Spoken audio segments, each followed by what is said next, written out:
Hello everyone. In this video, we are going to talk about periodic and oscillatory motions, and we will talk about the frequency and time period of oscillations. In our daily life, we come across different kinds of motions. We have already discussed about motion of a projectile, rectilinear motion, etc. in our previous videos. See, the motion of a projectile or rectilinear motion, etc. These are actually non-repetitive motions. That is, these motions do not repeat after a certain interval of time. Now, consider the uniform circular motion or orbital motion of planets in the solar system. In this case, the motion is repeated after a certain interval of time, no? See, for example, consider the motion of the earth around the sun. We all know that the earth revolves around the sun in about 365 days. After completing one revolution, earth repeats its motion around the sun. It repeats its motion again after 365 days. This kind of motion is periodic motion. So the motion which is repeated after a certain interval of time is known as periodic motion.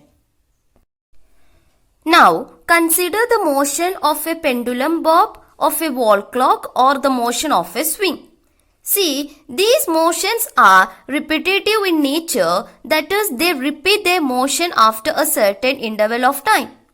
But this motion is different from the periodic motion of a planet. Here, the object moves to and fro about a mean position. See, this is the mean position of this pendulum. It moves to and fro or back and forth, and after a certain interval of time, they repeat their to and fro motion. So, it is a periodic motion and it is a to and fro motion too. Such a periodic to and fro motion is termed as an oscillatory motion. Now, let us see some examples of periodic motions. Suppose an ant climbs up a ramp and falls down and comes back to its initial point. Again, it repeats the process identically. That is, again it climbs up and falls down, again climbs up to the same point, same height, and falls down to the initial point. It repeats the same process 4 times. Okay, if we draw a graph of its height above the ground, that is, height above the ground means this height edge, height above the ground. Okay, if we can take that height as x of t, because the height is different with the time, no? Because ant is initially here, after some time it may reach here, after some time it may reach here, after some time it may reach here. So that height from the ground actually varies with the time here. So if we draw a graph of its height above the ground versus time, it would look something like this. See, the ant starts its motion from the ground. Okay, so let x equal to 0. Okay, x of t is taken, that is height that varies with the time, that is taken along the y-axis, and time t is taken along the x-axis. So x equal to 0 point or x equal to 0, this line actually represents this ground. Okay, initially it starts its motion from the ground and climbs up to a particular height. See, this height varies with the time now. That is, at t equal to 0, the ant is at the ground. Okay, after some time the ant reaches here. After some time it reaches here. Okay, and at last at a particular time the ant reaches to this maximum height. So this portion, this one, okay, this portion of the graph actually shows that case. See, its height x actually varies with the time, no? That is why it is taken as x of t. Okay, now after reaching this maximum height, it falls down. Okay, so time goes on and height decreases. So this portion of the graph actually shows, okay, that case. This portion shows the case of climbing up of that ant, and this is the case of falling down. Okay, see, we said that ant repeated its motion 4 times. See, this portion of the graph is repeated 4 times here now. Okay, clear. Now, let capital T be the time taken by the ant to climb up and falls down to the initial point. Okay, so by taking this time T, this graph of the curve will be completed. Then after again within another time period T, another time T, another graph is here, another portion of the graph is here. The same, the graph is actually, this portion of the graph is actually repeated, okay, at regular intervals of time. Okay, so this motion repeats itself at regular intervals of time. So it is an example for a periodic motion.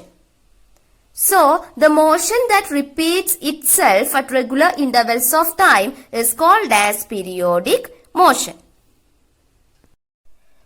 Now consider a ball placed in a bowl. It will be in equilibrium at the bottom. When a body is at its equilibrium position, no external force acts on it.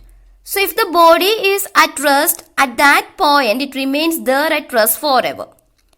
Now, if the body is given a small displacement from its equilibrium position, a force comes into play which tries to bring the body back to the equilibrium point and giving rise to oscillations or vibrations.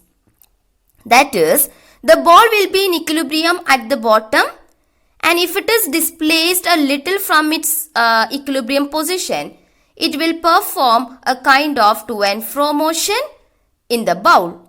That is, the ball will perform oscillations in the bowl. Oscillatory motion is a periodic to and fro motion because it repeats itself after a certain interval of time, and it is a to and fro or back and forth motion. Every oscillatory motion is periodic, but every periodic motion need not be oscillatory. For example, if we consider a circular motion, it is a periodic motion, but it is not an oscillatory motion. Okay, now what is a vibratory motion, or what is the difference between oscillations and vibrations? There is no significant difference between them. It seems that when the frequency is small, we call it oscillation, like the oscillation of a branch of a tree. And when the frequency is high, we call it like the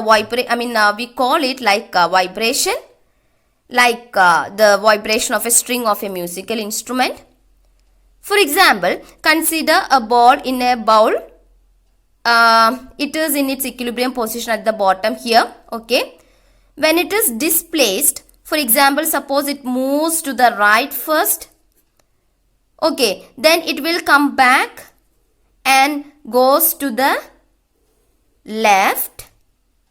Okay. And comes back to its initial equilibrium position.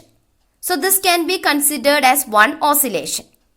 Number of such oscillations in 1 second can be considered as its frequency of oscillation. Okay, number of such oscillations in 1 second can be considered as the frequency of its oscillation. If that frequency, if that number of oscillations is less in 1 second, frequency is less or small, and we call this motion as oscillation.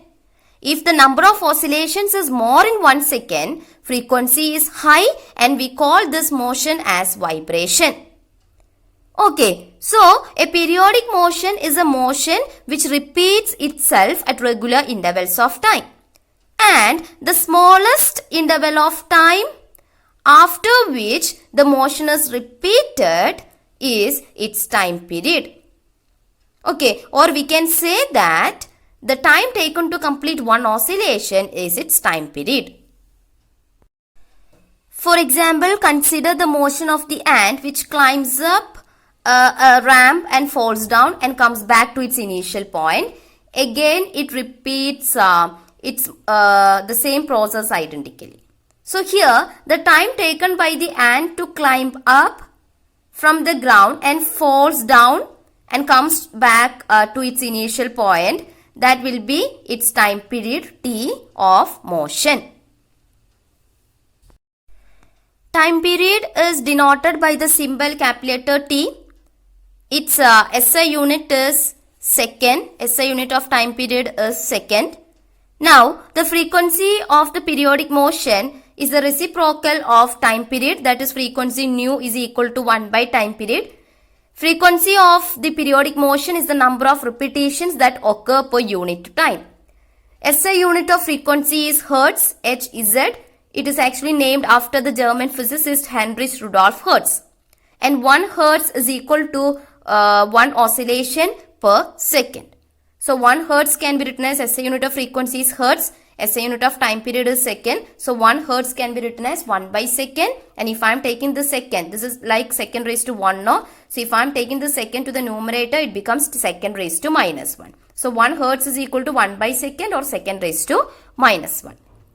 See, frequency is the number of oscillations or repetitions per second now. So if the frequency is 1 Hertz, which implies the number of oscillations in 1 second is 1. Okay, so 1 Hertz is equal to 1 oscillation per second. So in this video, we have discussed about the periodic and oscillatory motions, and we have discussed about the frequency and time period. I hope you understood this. Thank you.